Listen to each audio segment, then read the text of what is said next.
തുടർച്ചയായ മഴ ശബരിമല പൂങ്കാവനത്തിലെ ആദിവാസി വിഭാഗങ്ങളുടെ ജീവിതം ദുരിതപൂർണമാകുമ്പോൾ ഏറെക്കുറെ ആശ്വാസം പകരുന്നത് മൂട്ടിൽ പഴമാണ്. മഴക്കാലത്ത് തേൻ, കുന്തിരിക്കം, ഇഞ്ച, കാട്ടുപുളി തുടങ്ങിയവ ശേഖരിക്കാൻ കഴിയാതെ വരുമ്പോഴൊക്കെ ശബരിമല പൂങ്കാവന നിവാസികൾക്ക് ആശ്രയമാകുന്നത് മരത്തിന്റെ മൂട്ടിൽ ലഭിക്കുന്ന ഈ പഴമാണ്. വനാന്തരങ്ങളിൽ വിളഞ്ഞ് പാകമായി നിൽക്കുന്ന മൂട്ടിൽപ്പഴം ശേഖരിച്ച് റോഡരികിൽ വെച്ച് വിൽപ്പന നടത്തുകയാണ് ഇവർ.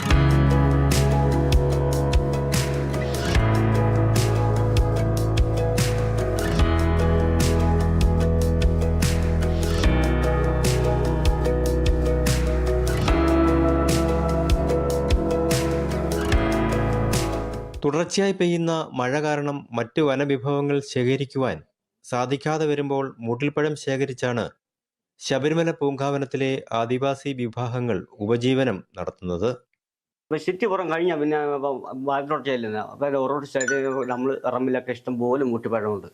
എവിടെ നോക്കിയാൽ പമ്പ ഇപ്പുറം തൊട്ട് കൊടുങ്കാറ്റ് വന്നാൽ അവിടെ പോയി കഴിഞ്ഞാൽ ഇഷ്ടംപോലെ എവിടെ നോക്കിയാലും നമുക്ക് കാണാം. നമ്മൾ വണ്ടിയിൽ പോയാലും നമുക്ക് കാണാം.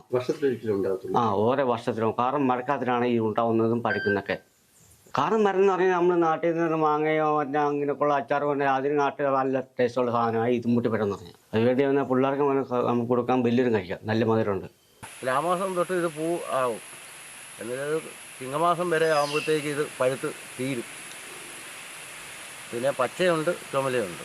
മൂട്ടിപ്പഴം എന്ന് പറഞ്ഞു കഴിഞ്ഞാൽ 3 ഐറ്റം പഴങ്ങളുണ്ട്. ഒന്ന് റോസ, ഒന്ന് നീല, ഒന്ന് ചുവപ്പ്.